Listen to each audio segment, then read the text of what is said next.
What's your caught in a NSFW situation at work?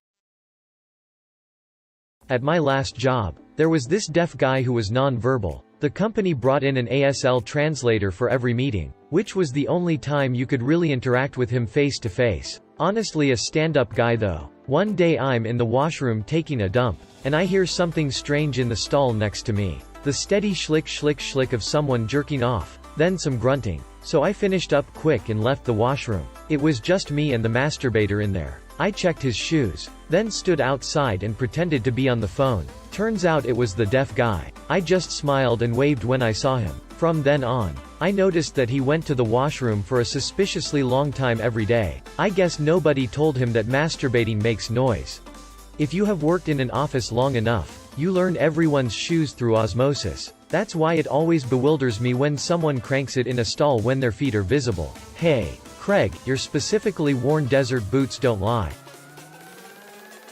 A few weeks after I started at a new company, they hired a new and very pretty secretary near me. Every dude at the office was getting shot down by her, except some guy on the second floor. The guy was your typical jacked, tan, slick hair sorta guy that can win a woman over with a smile. He won her attention, and every day I'd overhear him flirting with her hard over at her desk. Anyway, fast forward another couple months to some random workday. I need to go do a supplies run and my boss needed some stuff too. So we take a walk over to the small supply closet. He unlocks the door and we walk in. To see the secretary and this tan guy going at it hard, there was a good few seconds of us all making direct eye contact. When my boss closes the door and walks away without saying a word, I wasn't sure what to do, so just sort of go back to my desk. An hour goes by and I still haven't seen my boss or the secretary, and I'm not sure any of my coworkers would believe it if I said anything. All of a sudden my desk phone rings. The lady on the line is with HR and wants me in her office now. I get in there and see the secretary crying in one seat in the entrance area beside my boss, who is pale as a ghost. In an office a few feet away, the tan dude is having a screaming match with the HR woman. When I walk in, a similar moment occurred to the storage closet and everyone froze and locked eyes. HR woman comes out of her office and has the tan dude go into her coworker's office while she invites me in to talk. All of a sudden, when I'm in the office with the HR lady,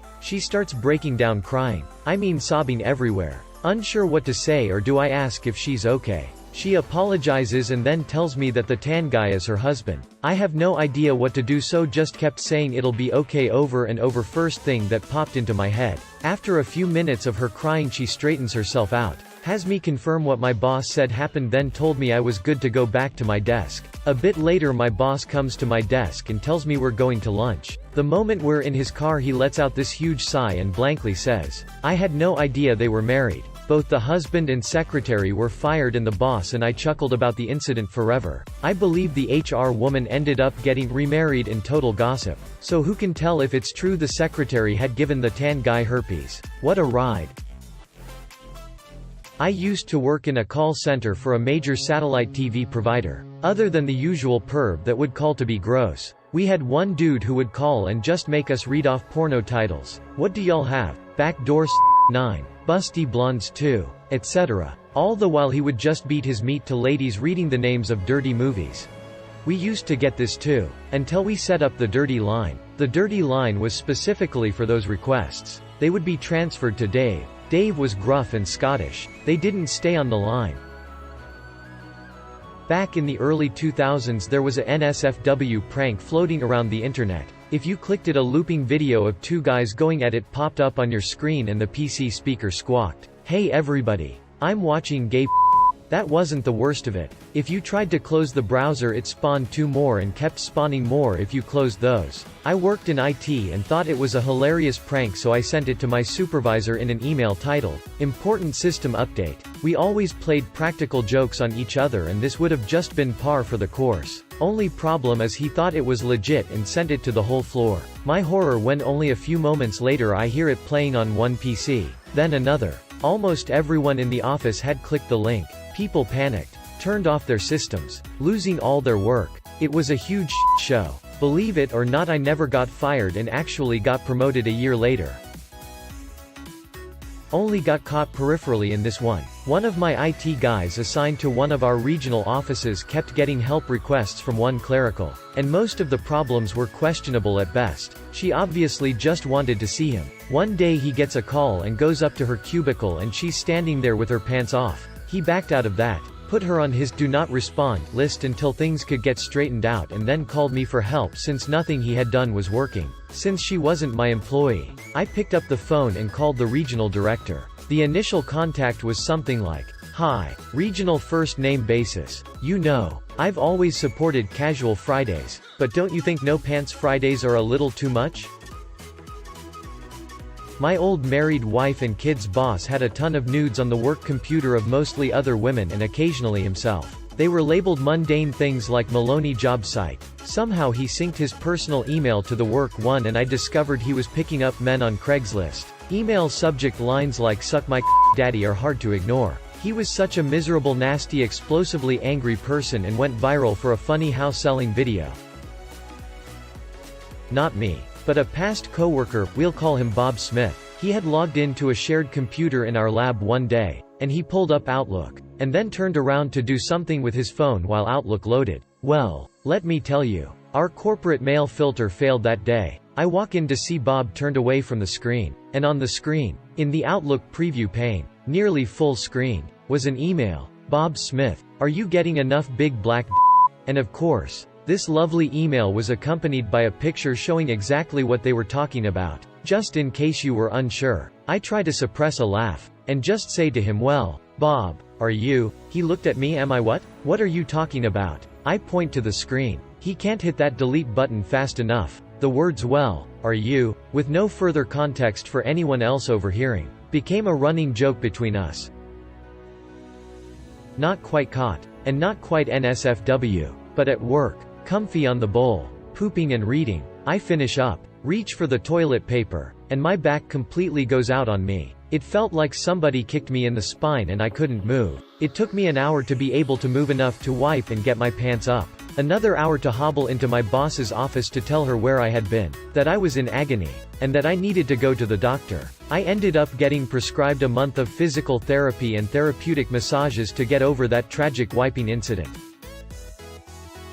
Telling my friend's story with her permission, of course. My friend had a big interview this day. She studied nutrition in college, and was interviewing with a hospital in Boston to work on their dietetics team. She went to the interview, and met with the hospital worker. Sat down and chatted for a bit. It was going well. So the interviewer asked if she wanted a tour of the area of the hospital she would be working in. She agreed, and the hospital was beautiful. But the interviewer seemed a bit awkward during the tour. She figured this was their way of politely ending the interview when they weren't interested, and tried to brush the awkwardness off and compensate by being more energetic, which only seemed to make the interviewer even more awkward. Finally, at the end of the tour when she was leaving, the interviewer admitted that she had a lovely sweater, but there was a lacy, black thong stuck to her back from static. She had been parading around the hospital trying to talk herself up, all the while walking around with a thong displayed for all to see. Needless to say, she didn't end up working there, and to this day jokes about how if she's ever dying and we need to send her to a hospital, how she'd rather die than be admitted there.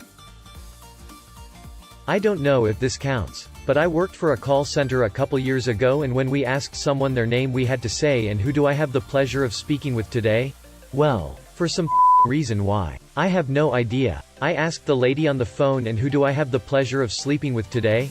The girl who sits next to me looked at me wide-eyed, and then I realized what I said and apologized profusely. The lady on the phone just started cracking up and then told me her name was Marianne.